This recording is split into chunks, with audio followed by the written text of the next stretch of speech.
안녕하세요. 평화를 이어가는 여정 피스튜브. 오늘 찾아가는 인터뷰의 이원영입니다. 반갑습니다.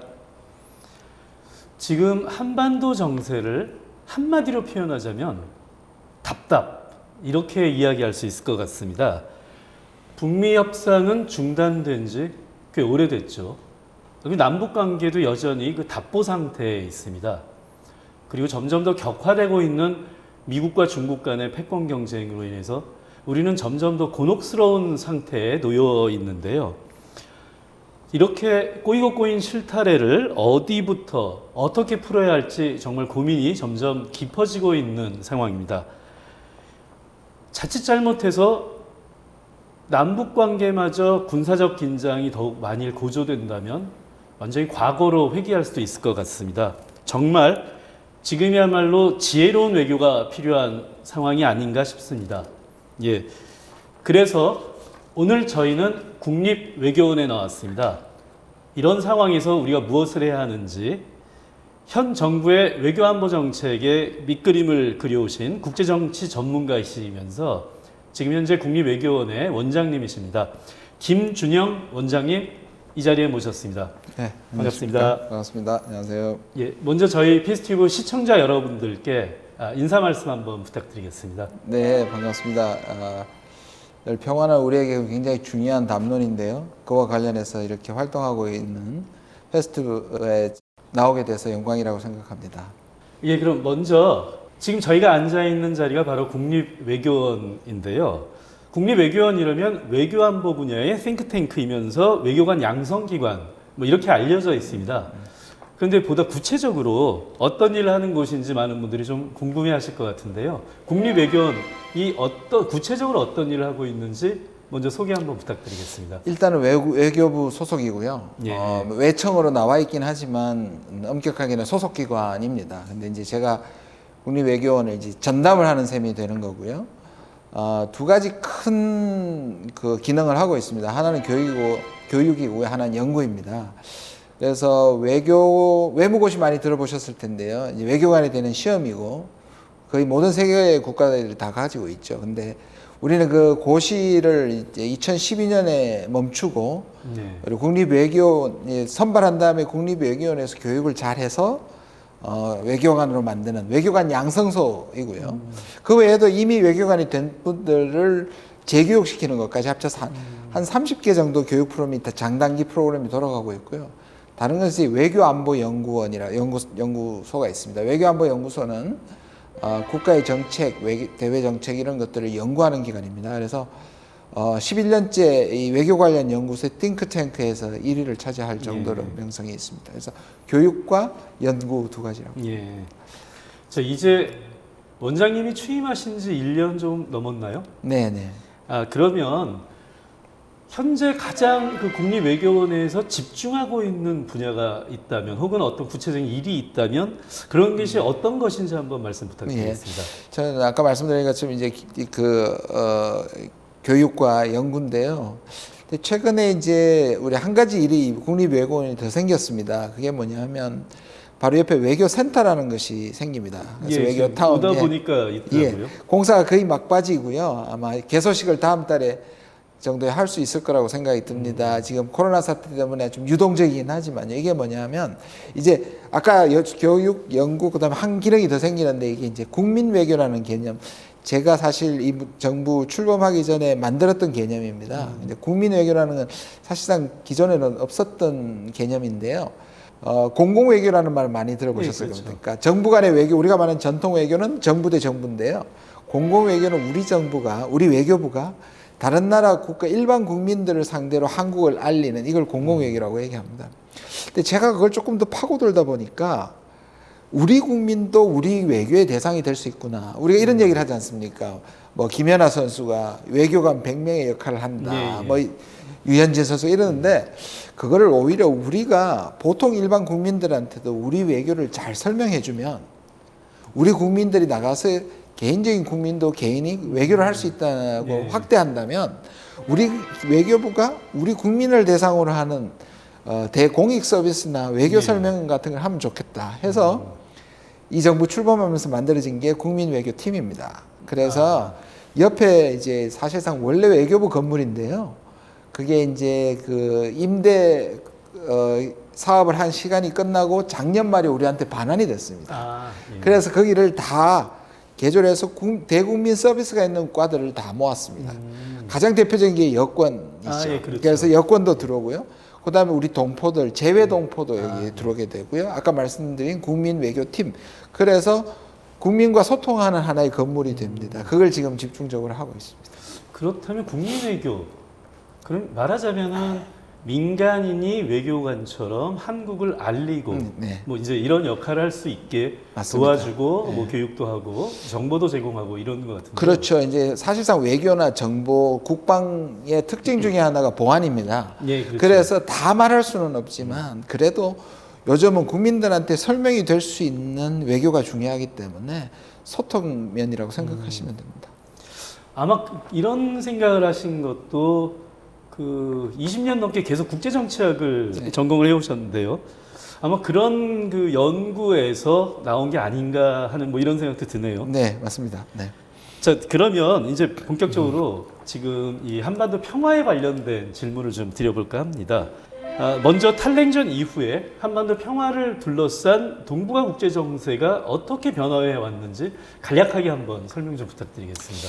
예, 뭐 제가 요즘 많이 강의하고 있는 주제이기도 한데요.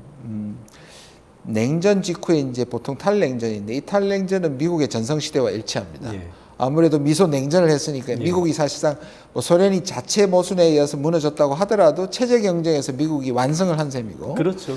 그런데 전부 다 미국 중심의 미국이 만들어 놓은 질서를 받아들이게 됩니다. 그게 대표적인 게 이제 소위 말하는 민주주의, 예.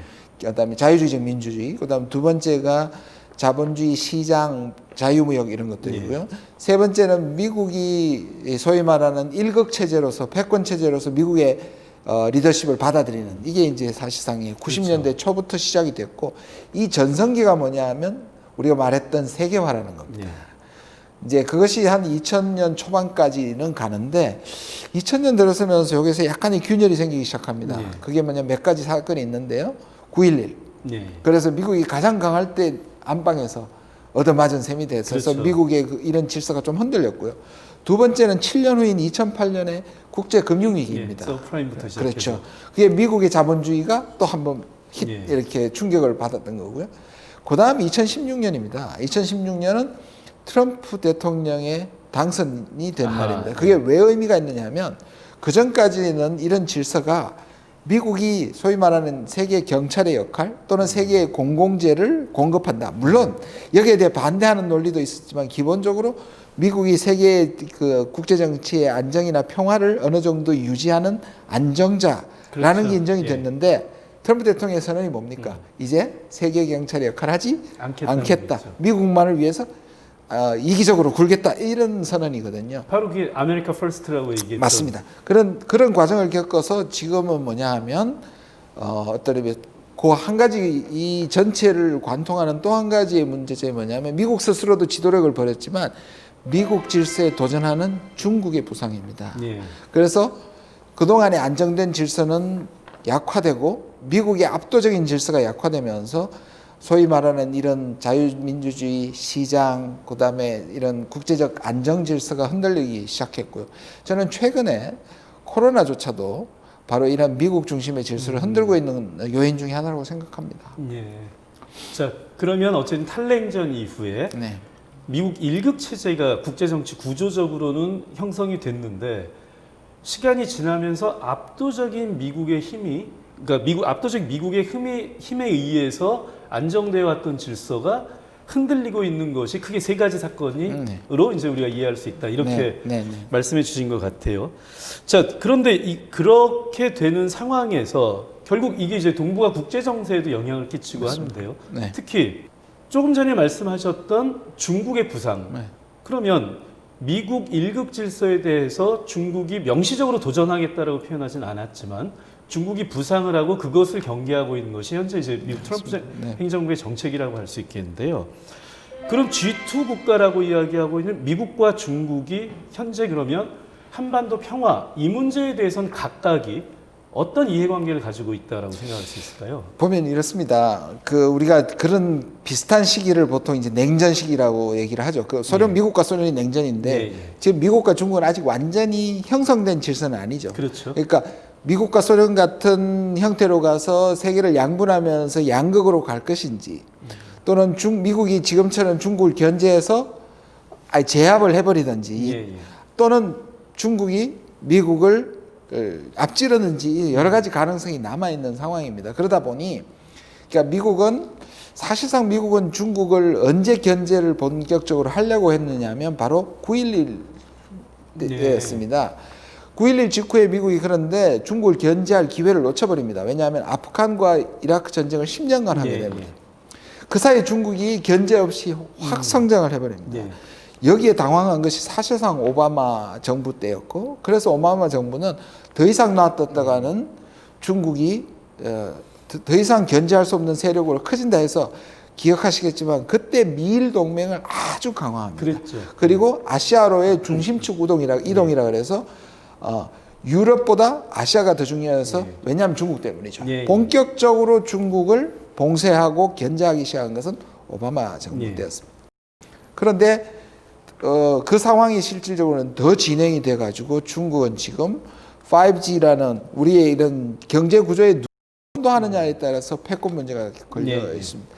그래서 지금 미국 내부에는 민주당이나 공화당이나 중국을 이참에 확실하게 견제해야 하고, 그중 하나가 미국을 중심으로 했던 밸류체인이라고 얘기하죠. 이 생산체계 전 지구적인. 그러니까 중국은 미국의 원래 그 가치체계에 얹혀서 발전을 했는데, 그렇죠. 근데 중국이 너무 커지니까 반칙행위나 이런 것들을 문제 삼으면서 여기서 축출 또는 견제를 하려고 하고 있고, 중국은 말씀하신 것처럼 중국도 민족주의, 왜냐하면 내부적으로 중국의 과거에 화려한 민족주의 정서가 있는 거죠. 왜냐하면 중국은 사회주의 이념으로 일당 독재가 이어져 왔는데 그것이 정당성이 점점 떨어집니다. 왜냐하면 경제가 다 자본주의인데, 그러다 보니 중국은 통치 이념을 그런 사회주의에서 민족주의로 서서히 옮겨갑니다. 거기에 최고 이제 많은 그 노력을 기울인 것이 시진핑이고, 중화주의에 부구할, 그래서 중국몽은 강국몽이다 이렇게 하면서 사실상 본격적으로 체제 경쟁과 힘의 경쟁을 하기 시작합니다.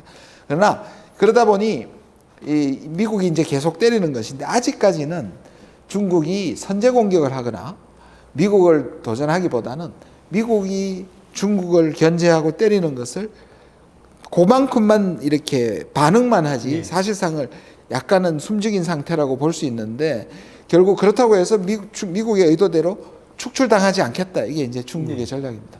그러니까 중국은 미국이 압력을 가하면 그것에 대해서 반발하는 정도지. 본격적으로 뭐 도전하겠다 이런 건 아니다. 이런 말씀이신데요. 한 가지만 더 붙이면 이제 제가 중국의 관료들을 만나고 하면, 중국은 이렇습니다. 과거에는 미국이 중국을 때릴 때는 고쳐서 자기 시스템에 넣으려고 하는 것이 느껴졌는데, 지금은 때려서 쫓아보낸다고 생각한다는 거죠. 그런데 중국이 그래서 오히려 굴복을 하지 못한데, 양보하지 못하는 이유가, 그리고 시간을 길게 주어지면 중국은 떠오르는 강국이고 미국은 쇠락하는 강국이기 때문에 시간은 우리의 편이다 이렇게 생각합니다. 그렇다면 한반도를 둘러싼 동북아 정세에 있어서 또 역시 미국과 중국의 대립 내지는 경쟁, 이 구도가 여전히 이제 성립이 가능할 것 같은데요. 그렇죠. 세계적으로 보면 아무리 중국이 성장했다 하더라도 미국과는 사실상 경쟁이 하기가 힘들죠. 그렇죠. 지금 이제 주로 있는 것이 이제 무역 전쟁, 그다음에 이제 그 통화 전쟁, 이제 환율 포함해서요. 그다음에 기술 전쟁 이런 데서 하긴 하지만 사실상 미국이 아직은 우위에 있습니다. 그런데 동북아, 아시아는 문제가 다릅니다. 왜냐하면 그렇죠. 앞마당이잖아요. 옛날처럼 미국이 글로벌 세력으로서 전체를 아우를 수 있는 힘과 의지가 있을 때는 괜찮은데, 그 힘도 떨어지고 아까 말씀드린 트럼프는 손을 떼겠다는 그렇죠. 얘기니까 여기에서는 해볼만 하다는 거죠. 그리고 미국의 전략가 입장에서, 트럼프는 그렇지만 전략가 입장에서는 미국이 멀리 떨어져 있다는 게 상당히 불리합니다. 지정학적으로는. 그러다 보니 이제 이것은 이제 그 트럼프 대통령과 미국의 전략가들이 약간 갈라지는 부분인데요. 미국의 전략가들은 이럴수록 동맹이 중요하다. 예, 그렇죠. 교두보가 되는 예. 것이니까요. 그래서 미국, 일본, 미일 동맹, 한미 동맹이 어느 때보다 중국을 견제하는 데 중요하다. 그래서 동맹론자들은 지금처럼 트럼프 대통령이 이 동맹이란 관계를 역이용해서 뭔가를 분담금을 자꾸 올리려고 하지만 미국이 앞으로 굉장히 소중한 자산이 될 수 있기 때문에 동맹을 챙겨야 된다고 얘기를 합니다. 근데 우리한테 주어진 건 뭐냐면 이 한반도에서 사실상 우리가 냉전 체제를 완전히 해체를 하지를 못했습니다.